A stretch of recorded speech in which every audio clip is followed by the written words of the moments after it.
تیری یہ مجال کہ میرے سامنے ایسی اس انداز سے گفتگو تو کرے, مجھے کہے نامعلوم باپ کی اولاد. وہ عصا جو اس کے ہاتھ میں تھا نا, جس کا دستہ سونے کا بھاری مضبوط تھا, اس نے پوری قوت سے چاہا نہیں. جب اس نے کہا ملون, تو جناب مختار نے کہا تو ملون, تیرا باپ ملون. اس کے بعد دیکھا ادھر ادھر, پاس میں ایک باڈی گارڈ کھڑا تھا, سپاہی کھڑے ہوتے تھے ان کے اطراف حفاظت کے لیے. اسی کے باڈی گارڈ کی تلوار کھینچی, اور تلوار کھینچ کے مارنے کے ارادے سے تلوار کا ہاتھ بلند کیا تھا مختار نے, کہ ابن زیاد بڑا بھاری بھرکم موٹا تازہ آدمی جس کر کے اپنی جان بچانے کودا, سیدھا زنانے میں دوڑا, اور زنانے میں دوڑنے کے بعد دروازہ بند کر کے اپنی جان بچائی. تو مختار نے تھوک کے تلوار پھینک دی, گرفتار کر لیے گئے. مختار گرفتار کر لیے گئے. کیا ہے اب اٹیمپٹ ٹو مرڈر ہے. بادشاہ وقت کو اس انداز سے بھرے دربار میں گرفتار کر لیے گئے, پیچھے ہاتھ باندھ دیے گئے.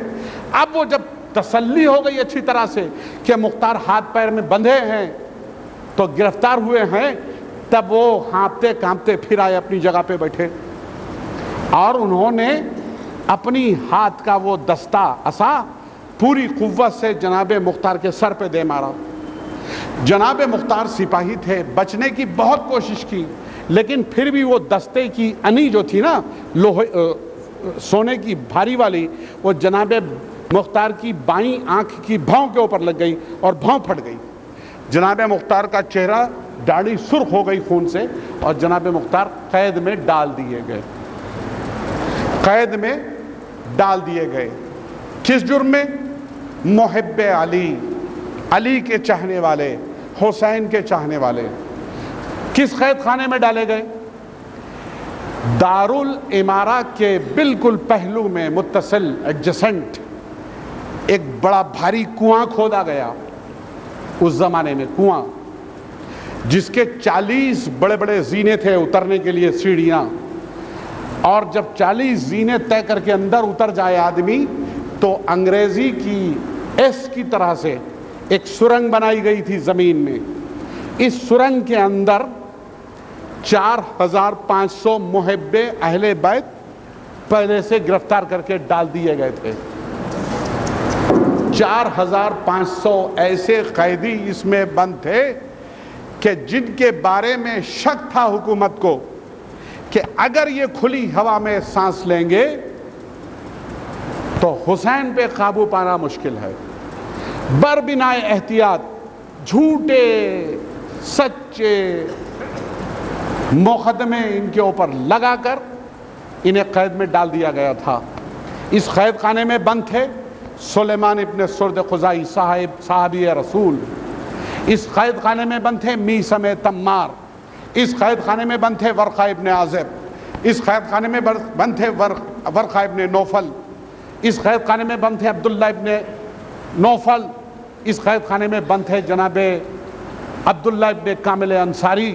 یہ سب کے سب بڑے بہادر شجاع کہ اگر یہ کھلی فضا میں ہوتے تو واقع کربلا کا رخ کچھ اور ہوتا.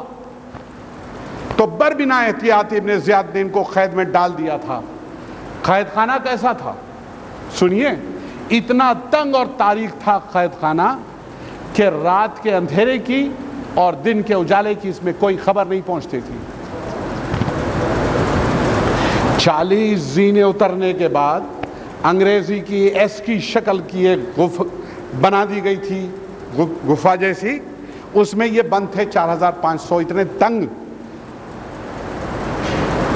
کوئی اگر مر جائے قید خانے میں تو اجازت نہیں تھی کہ اس کی میت کو, جسد خاکی کو قید خانے سے باہر نکال دیا جائے. آدمی وہیں گلے سڑے, تعفن پیدا ہو, بیماریاں پھیلیں اور یہ لوگ مر جائیں, یہ مقصد حکومت کا. ایسے قید خانے میں جناب مختار کو قید کر کے ڈال دیا گیا. کیسے قید کر کے ڈالا گیا؟ قید جناب مختار ابن عبید ثقفی کو رکوع کی شکل میں بیٹھال دیا گیا. گلے میں توق ڈالی گئی, پیروں میں بیڑیاں ڈالی گئیں, کمر میں زنجیر باندھی گئی, ہاتھوں کو پسے پشت زنجیر میں باندھ دیا گیا. زنجیر کا ایک حصہ کمر میں باندھا گیا، کمر کا دوسرا حصہ پیروں کی بیڑیوں میں باندھ دیا گیا، پیچھے سے ایک زنجیر کا حصہ ہاتھوں میں باندھا گیا، ایک زنجیر کا دوسرا حصہ پیروں میں باندھ دیا گیا، تاکہ جناب مختار نہ تو سر اٹھا سکتے تھے نہ سر جھکا سکتے تھے۔ یہ تشدد جناب مختار کے اوپر کیوں؟ اس لیے کہ اہل بیت کا چاہنے والا تھا، حسین کا چاہنے والا تھا، احتیاط برتی گئی۔ تاریخ میں یہ لکھا ہے، سرزمین عرب میں اس زمانے میں 4 آدمی ایسے تھے کہ جو اگر ایک جگہ ہو جاتے تو کربلا کچھ اور لکھی جاتی۔ ایک تھے جناب عبداللہ جناب زینب کے شوہر، ایک تھے حضرت عباس، ایک تھے جناب علی اکبر، اور ایک تھے جناب مختار، کہ یہ اگر ایک جگہ ہو جاتے نا تو تاریخ کربلا کی کچھ اور ہو جاتی۔ تو بربنائے احتیاط ان کو الگ الگ کر دیا گیا، ایک قید میں ڈال دیا گیا، ایک قتل کر دیا گیا۔ تو یہ تشدد اور جو بیڑیاں ہاتھ میں ڈالی گئی تھی نا، اتنی تنگ باندھی گئی تھی کہ جب جناب مختار رہا کیے گئے نا، جب آزاد کیے گئے تو جناب مختار کی وہ بیڑیاں چابیوں سے کھولی نہیں جا سکیں، توق گلے میں چابی سے کھولی نہیں جا سکیں، اتنی تنگ گردن میں باندھی گئی تھی کہ جناب مختار کی گردن کا گوشت لوہے کی فولادی زنجیر کے اوپر چڑھ گیا تھا۔ ہاتھ میں بیڑیاں اتنی تنگ باندھی گئی تھی کہ ہاتھ کا گوشت جناب مختار کی بیڑیوں پہ چڑھ گیا تھا۔ یہ تشدد، یہ ظلم، اور جناب مختار قید میں ڈال دیے گئے۔ لیکن اللہ اکبر، جناب مختار ایسے ماحول میں بھی، ایسی دہشت میں بھی نماز پڑھتے تھے۔ ایک دن نماز میں اللہ اکبر کی جو صدا آئی تو زنجیر کے ہلنے کی آواز آئی، تو میثم تمار نے اللہ اکبر کے ساتھ جب زنجیر کے ہلنے کی آواز آئی تو میثم تمار جو اس قید میں بند تھے، انہوں نے سوچا کہ قیدی ہے جو بہت بری طرح سے زنجیروں میں جکڑا ہے، ذرا پتہ تو کروں کہ یہ کون ہے۔ تو ٹٹولتے اندھیرے میں پہنچے، دیکھا زنجیر ہے، آدمی ہے، نماز پڑھ رہا ہے۔ نماز سے فارغ ہوئے، پوچھا میثم تمام نے، بھیا کون؟ کہا میں ہوں مختار ابن عبید ثقفی۔ روشنی ہوتی نہیں تھی قید خانے میں، اندھیرا تھا۔ میں ہوں مختار ابن عبید ثقفی۔ کہا آپ کون؟ کہا میں ہوں میثم تمار۔ تو میثم تمار نے کہا فوری، مبارک ہو مختار۔ کہا کیسے مبارک؟ کہا میرے مولا کائنات نے مجھے وصیت کی تھی کہ دیکھ جب تو قید میں ڈال دیا جائے گا تو اس طریقے سے ایک آدمی نماز پڑھ رہا ہوگا، زنجیر کے جب ہلنے کی صدا آئے نا، زنجیر کی آوازیں آئے تو سمجھ لینا کہ یہ مختار قید میں نماز پڑھ رہا ہے، تو ملنا، ملاقات کرنا، میثم ان سے میرا سلام کہنا۔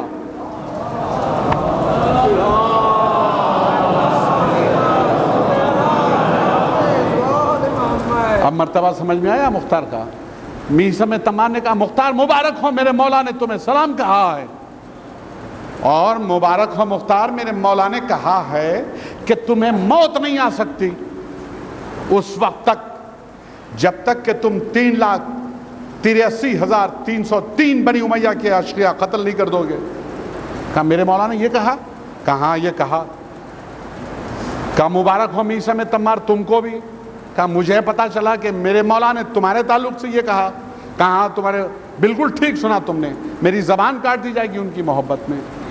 تو ایسے تنگ اور تاریک قید خانے میں بند تھے، نماز پڑھتے تھے اور لوگوں کو تسلی دیتے تھے۔ خود اتنی گرفتار ہیں بلا میں، تشدد میں، لیکن لوگوں کو تسلی دیتے تھے، دیکھو گھبرانے کی کوئی بات نہیں ہے، اگرچہ کہ آج ہم اس تنگ اور تاریک قید خانے میں بند ہیں، لیکن حسین آئیں گے، ابن زیاد کو قتل کریں گے، کوفے پر قبضہ ہوگا، ہمیں رہائی نہیں ملے گی، ہم حسین سے ملاقات کریں گے۔ ہر روز یہ تقریر ہوتی تھی، اور یہ تقریر جاسوس سناتے تھے ابن زیاد کو، یہ تقریر ہوتی ہے۔ واقع کربلا ہو چکا، لٹا ہوا قافلہ دربار میں پیش کیا گیا دوستو۔ اب یہ دربار ہے سمجھیے، اور لٹا ہوا قافلہ دربار میں کھڑا ہے، پیش کیا گیا تو ابن زیاد کو سب سے پہلے مختار کا خیال آیا۔ ہر روز تقریر کرتا تھا نا، کہ حسین آئیں گے مجھے قتل کریں گے، اس کو رہائی ملے گی، لاؤ مختار کو دربار میں پیش کرو اور بتاؤ کہ حسین کہاں ہیں اور ان کا کیا حال کیا ہے میں نے۔ تو تاریخ میں یہ لکھا ہے کہ زخمی جانور کی طرح سے گھسٹتے ہوئے مختار زنجیروں میں جکڑے ہوئے دربار میں آئے۔ زخمی جانور جیسے گھسٹ گھسٹ کے چلتا ہے، زنجیروں میں اتنے جکڑے ہوئے تھے کہ گھسٹتے ہوئے زخمی جانور کی طرح دربار میں آ کے کھڑے ہوئے، سر جھکائے دربار میں کھڑے ہیں۔ ابن زیاد نے کہا اے مختار دیکھو حسین آئے ہیں، تو جھوٹ بکتا ہے، حسین آئے اور تو زندہ رہے؟ کہا ادھر دیکھو تو صحیح۔ جب مختار نے نگاہیں اٹھائیں اور امام کا حسین کا کٹا ہوا سر دیکھا تو مختار کو ضبط کا مادہ نہ رہا۔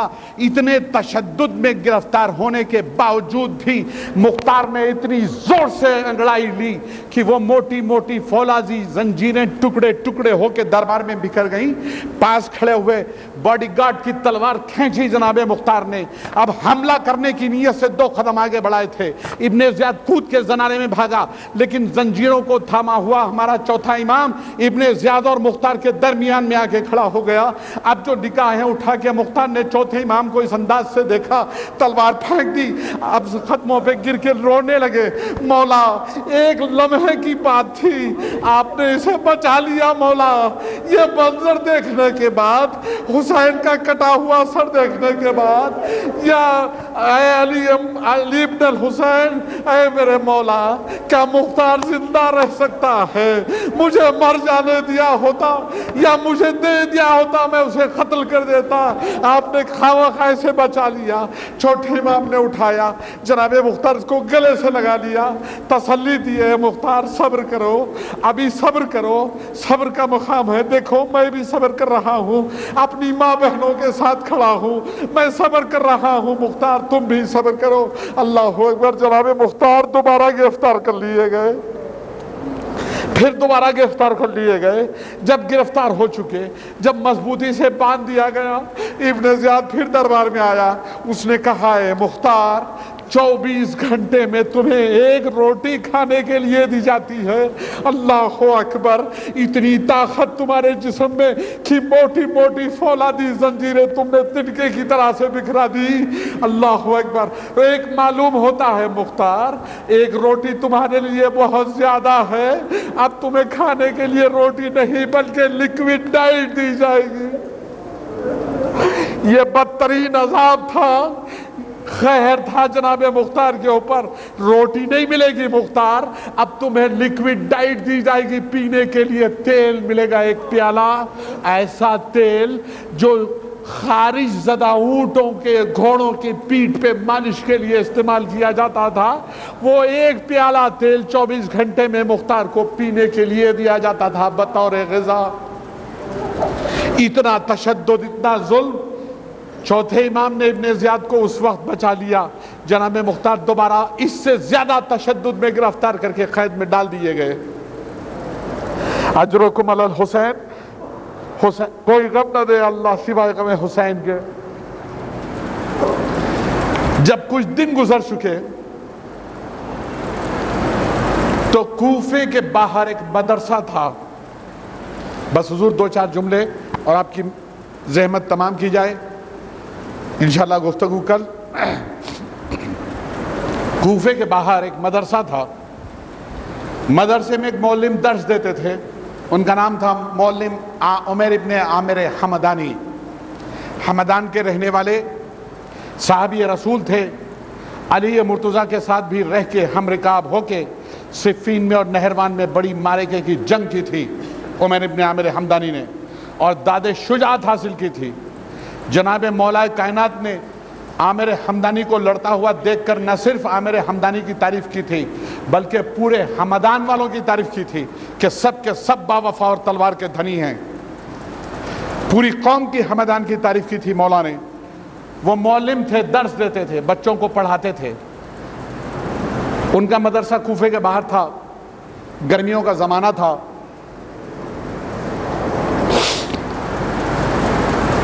کوفے کے رئیس سرداروں کے بیٹے ان کے درسگاہ میں بیٹھے درس حاصل کرتے تھے، درس پڑھا رہے تھے۔ گرمی کا زمانہ، لو چل رہی تھی، گرمی محسوس، بہت گرمی تھی. سامنے سے ایک بھیشتی جاتا ہوا نظر آیا، سقا. گرمی کا ماحول تھا، پیاس محسوس ہوئی، آواز دی، بھیشتی دوڑتا ہوا آیا، ہاتھ میں کٹورا تھما دیا. بھیشتی نے دہانہ کھولا مشکیزے کا، کٹورے میں ٹھنڈا پانی پڑا، کٹورے کی ٹھنڈک ہاتھ میں محسوس ہوئی. کچھ دیر تک مولم عامر حمدانی پانی کو دیکھتے رہے. پانی کو دیکھنے کے بعد اچانک انہیں کربلا یاد آ گئی. تھوڑی دیر تک غور کرنا شروع کیا، کاش یہ پانی عباس صحیح سلامتی سے خیمے حسینی تک لے جا پاتے، کاش یہ پانی علی اکبر کو مل جاتا، کاش یہ پانی علی اصغر کو مل جاتا، کاش یہ پانی سکینہ پی لیتی. تو آنکھوں سے آنسو نکلنے لگے. کچھ کہا نہیں، آنکھوں سے آنسو نکلنے لگے. پانی پھینک دیا، کٹورا سقے کو واپس دے دیا، جیب میں ہاتھ ڈالا، درہم نکالے، سقے کو کہا بھائی لے جا، میں سیراب ہو گیا، میں نے پانی پی چکا، میں لے جا، بہت شکریہ تیرا. اور اس کے بعد ان کے منہ سے ایک جملہ نکلا، خدا لعنت کرے ان پر جنہوں نے حسین پر پانی بند کیا تھا. بس یہ جملے کا نکلنا تھا کہ سنان ابن انس کا بیٹا، خدا لعنت کرے، وہ بیٹھا پڑھ رہا تھا اس کے مدرسے میں. اس نے کہا کیا کہا ماسٹر صاحب آپ نے؟ کہ حسین پر جنہوں نے پانی بند کیا ان پر لعنت ہو. تو میرا باپ حسین کے لیے پانی بند کرنے کے لیے گیا تھا، آپ نے میرے باپ پہ لعنت بھیجی ہے. مولم گھبرائے، بہت سمجھایا، نہیں بیٹا میں نے یہ نہیں کہا، میں نے کہا اللہ ظلم کرنے والوں پہ لعنت بھیجے گا. نہیں، آپ نے کہا میرے باپ پہ لعنت بھیجی ہے. خیر بہت سمجھایا، منع کہ اسے بیٹھال دیا، لیکن وہ سنان ابن انس کا بیٹا تھا، جیسا باپ ویسا بیٹا.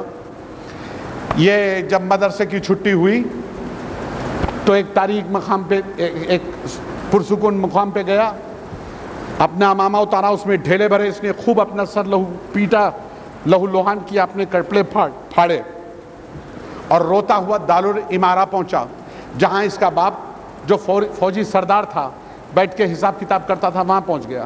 اپنے بیٹے کا یہ حال دیکھا، وہ گھبرایا. باپ اس نے کہا میرے لال کیا ہوا؟ اس نے سنان ابن انس کا بیٹا، اس نے دو چار باتیں زیادہ کہہ سنا دی. یہ ماسٹر نے ایسا کہا، ایسا کہا، ایسا کہا. اچھا یہ بات ہے. ہاتھ پکڑ کے گھسیٹتا ہوا ابن زیاد کے پاس لے گیا اپنے بیٹے کو. کہا دیکھ تیری خدمت کرنے کا یہ نتیجہ مجھے ملا ہے. کیا ہوا؟ کہا مولم نے پیٹا ہے اس لیے. کہا اچھا یہ بات ہے.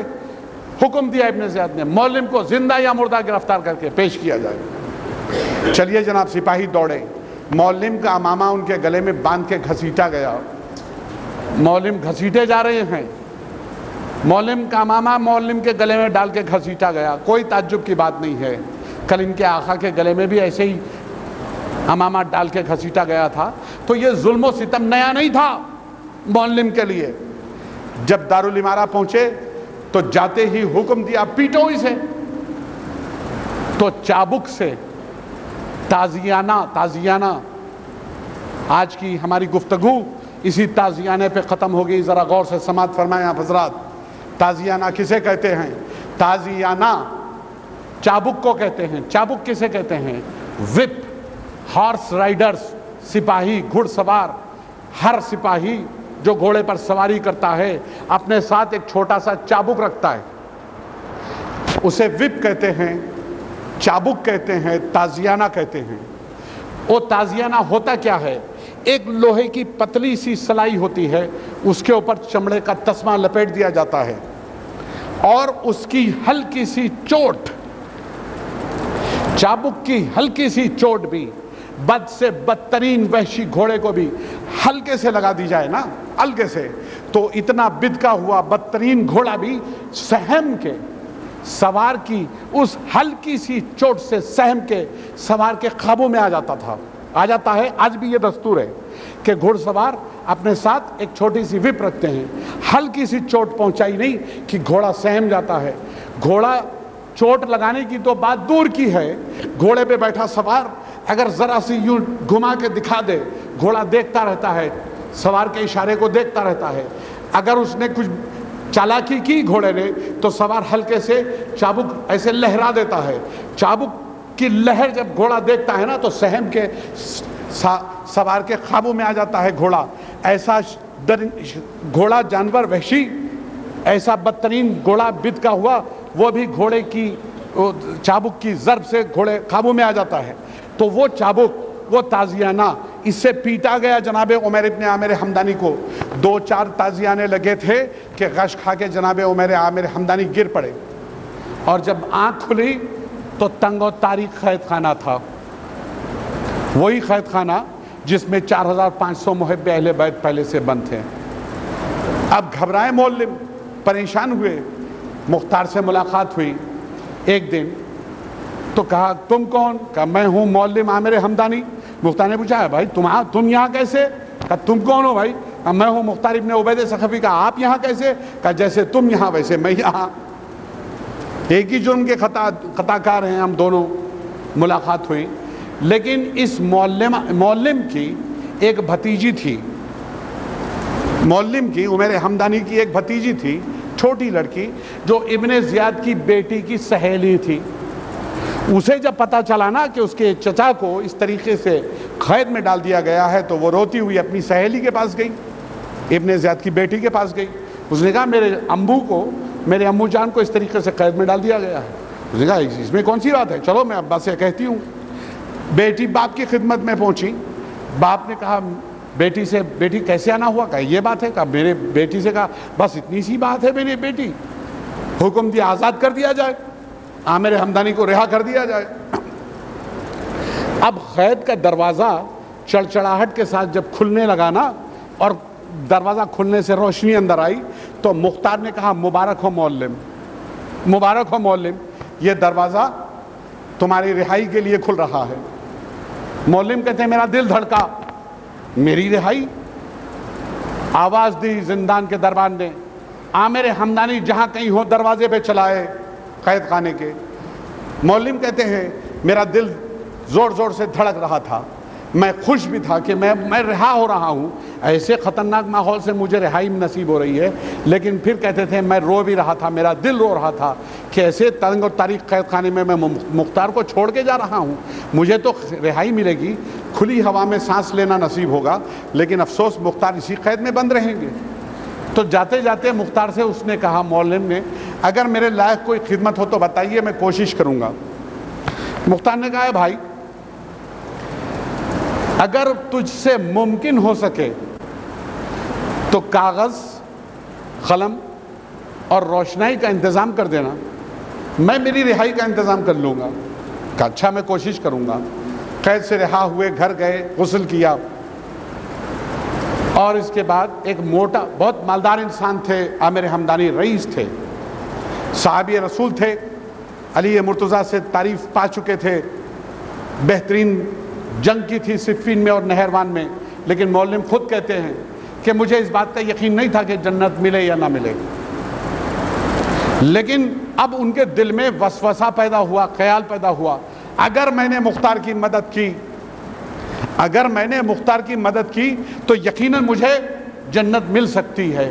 یہ خیال ان کے دل میں اپنے آپ پیدا ہوا.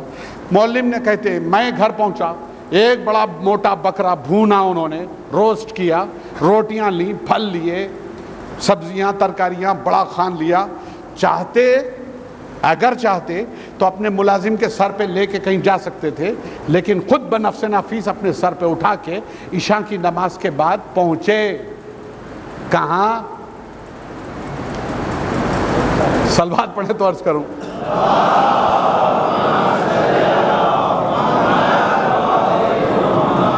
ایک اس سے بہتر صلوات بھیجیں آپ حضرات.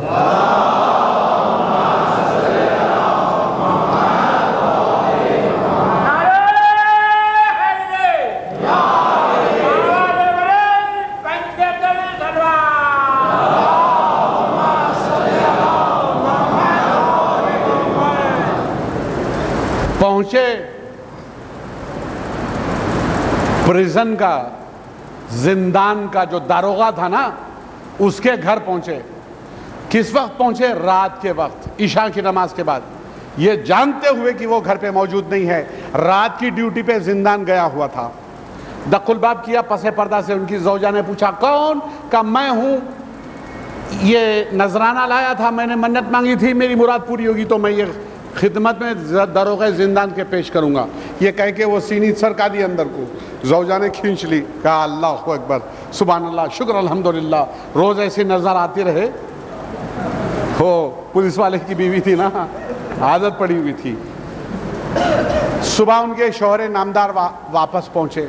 کہا جی سنتے ہو اس طریقے سے ایک رات میں ایک آدمی آیا تھا, اس نے منت مانگی تھی کہ وہ پوری ہو جائے گی تو آپ کی یہ خدمت کرے گا. کہا سبحان اللہ, ایسے بھی لوگ ہیں جو پولیس والوں کی خدمت کرتے ہیں, ایسی منتیں مانتے ہیں لوگ.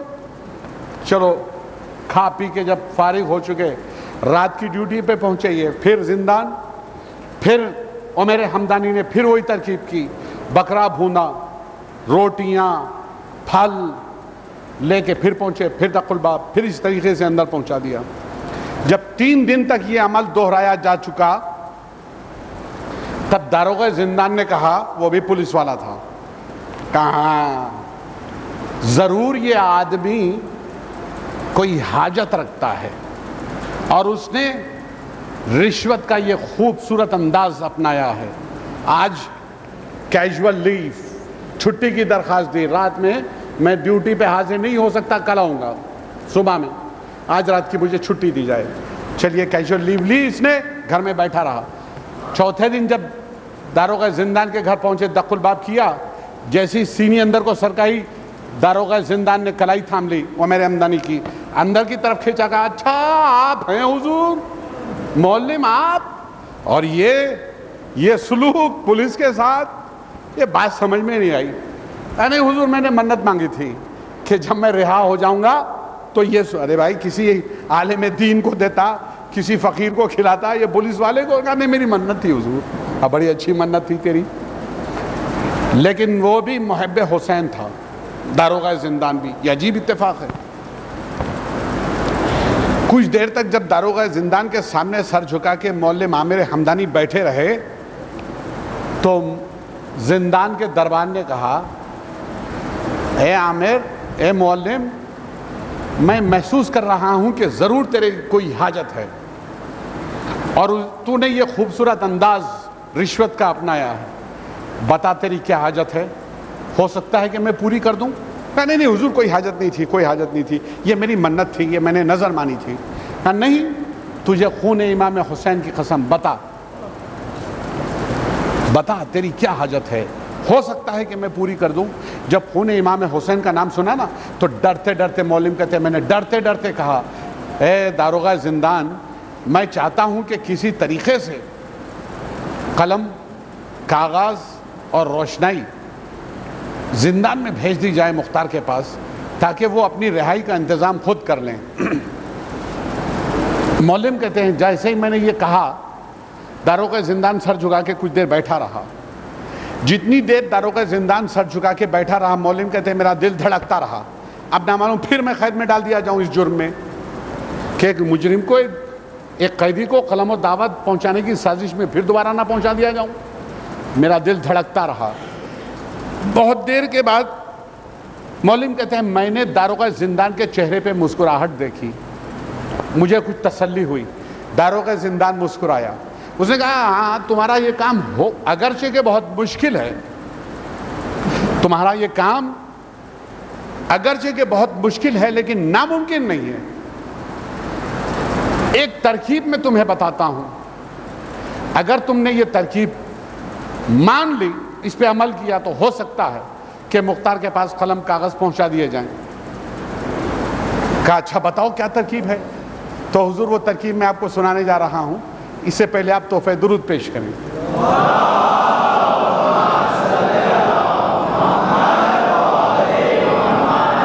کہا کل میں صبح ڈیوٹی پر جاؤں گا, تو بکرے ایسے ہی بھون 2-4 بڑے بڑے, اخروٹ کے چھلکوں کے اندر روشنائی رکھ, روٹیوں کے بیچ میں کاغذ چھپا دے, ککڑی کے اندر قلم رکھ دے, اور بہت سارے پھل سامان لے کے تو کل زندان میں آنا, قید خانے میں آنا. میں ایسا اپنے آپ کو ظاہر کروں گا, پریٹینڈ کروں گا کہ جیسے میں بہت کام میں مصروف ہوں, فائل لکھ رہا ہوں. تو آ کے میرے پاس کھڑے ہو جانا اور کھکار کے سلام کرنا. میں تیری طرف دیکھوں گا, پھر لکھنے میں لگ جاؤں گا. جب پھر کچھ وقفہ ہو جائے تو پھر کہنا حضور میں تیری طرف ترچھی نگاہ سے دیکھوں گا. تو مجھ سے جب مخاطب ہو کے کہنا حضور میں نے منت مانگی تھی کہ جب میں قید سے رہا ہو جاؤں گا تو یہ سامان تھوڑا سا کھانے پینے کا قیدیوں میں تقسیم کروں گا. میری یہ منت ہے, میں آپ کی خدمت میں حاضر ہوا ہوں, آپ یہ سامان قیدیوں میں بانٹ دیجئے. میں ناراض ہو جاؤں گا, میں تجھے بہت گالیاں بکوں گا, تیرا گریبان پکڑ لوں گا.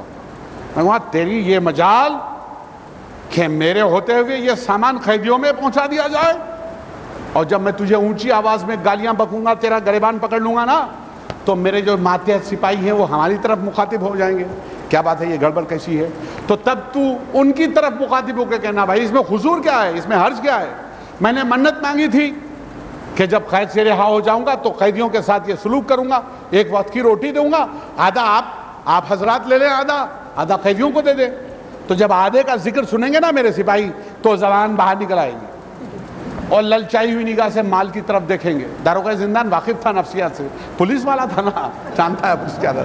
درود پڑھے محمد والے محمد.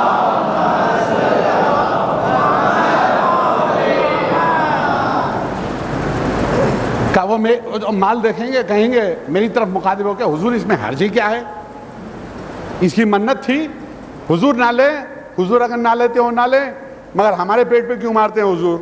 آدھا ہم لیے لیتے, آدھا دے دیجئے. تو میں ان کے اوپر بھی ناراض ہو جاؤں گا, گالیاں بکوں گا. لیکن جب مال دیکھیں گے وہ اصرار کریں گے, ضد کریں گے. تب یہ جس میں قلم اور روشنائی ہے, اخروٹ و ککڑی روٹیاں زندان میں بھیج دینا, یہ بکرا وکرا ادھر دے دینا. اور مختار بڑے چالاک ہیں, انٹیلیجنٹ ہیں, زیرک ہیں, عقل مند ہیں, اپنی مطلب کی چیز وہ نکال لیں گے قید میں. طے ہو گیا پروگرام. دوسرا دن ہوا, اسی ترکیب سے پہنچے. یہی ہوا جیسے ہونا تھا, لیکن عین وقت پہ ابن زیاد آ گیا. اور ابن زیاد نے آتے ہی حکم دیا داروغہ زندان کو پیٹا جائے, معلم کو پیٹا جائے. پیٹنے لگے, معلم کو پیٹا جانے لگا, داروغہ زندان کو پیٹا جانے لگا. تو تھا پولیس والا, موٹی چمڑی ہوتی طرح اس کی. انہوں نے کہا حضور میری خطا کیا ہے, کیوں پیٹ رہا ہے مجھے؟ کہا خطا پوچھتا ہے اپنی, سازش کی ہے تو نے, قلم و دعوات تو نے قید خانے میں بھیجے ہیں مختار کے پاس, اور پوچھتا کیا کیا ہے میں نے؟ داروغہ زندان نے ہاتھ جوڑے گا, حضور گھوڑا اور میدان دونوں سامنے ہیں, آپ خود قید خانے میں تشریف لے جائیں, بنفس نفیس تلاشی لے لیجئے. اگر قلم دعوات اور روشنائی مل جائے تو جو سزا چور کی وہ میری, قتل کر دیجئے. حضور مارتے کیوں ہیں آپ؟ کہاں اب تو نے حق بات کہی. اب دارالامارہ میں اب ابن زیاد قید خانے میں دروازہ کھول کے خود اندر کی طرف چلے. روشنی سے جب آدمی تاریکی میں آتا ہے نا تو کچھ دیر تک آنکھیں چدیا ہی رہتی ہیں, دکھائی نہیں دیتا. اور یہ قید خانے میں 4500 ایسے محب اہل بیت بند تھے نا کہ جو گردن دبا دیں تو گردن دھڑ سے الگ ہو جائے صرف دبانے سے. تو ڈرتے ڈرتے اندر پہنچے. اپنا جھوٹا بھرم بھی رکھنا تھا, تلاشی بھی لینی تھی. اندر پہنچے تو کچھ سجھائی نہیں دیا. وہ جو موٹی موٹی فولادی زنجیروں کو بکھرتا ہوا ٹوٹ کے دیکھا تھا نا, گھبرا گئے. اندر گئے, 2-4 لمحے دکھائی نہیں دیا, واپس نہیں آیا. کہا میں نے تلاشی لے لی, کہیں قلم دعوت نظر نہیں آیا. چھوٹے, پیچھا چھوٹا. کہا حضور مگر یہ مخبری کس نے کی ہے؟ خود داروغہ زندان کے بیٹے نے مخبری کر دی. رات میں جب یہ کانسپریسی ہو رہی تھی نا, وہ لیٹا ہوا سن رہا تھا, بظاہر لگ رہا تھا وہ سو رہا ہے. اس نے یہ باتیں ابن زیاد کو بتا دی. اسے پیش کیا گیا, اس نے کہی ہیں. کہا حضور اس نے کہی ہے؟ حضور یہ حرام زادہ ہے, یہ زنا زادہ ہے. کوڑے کرکٹ کے ڈھیر پہ مجھے پڑا ملا تھا بچپن میں نے رحم کھا کے انسانی بنیادوں پر اسے اٹھا لیا, پرورش کر کے بڑا کیا. جب یہ بڑا ہوا نا تو اس نے میری بیوی کے اوپر نگاہیں بد ڈالی ہیں. جب میں نے اسے برا بلا کہا, پیٹا, تو اس نے یہ سازش کر کے جھوٹا بیان آپ کے سامنے دیا. ابن زیاد نے تلوار نکالی, درود پڑھے محمد و آل محمد.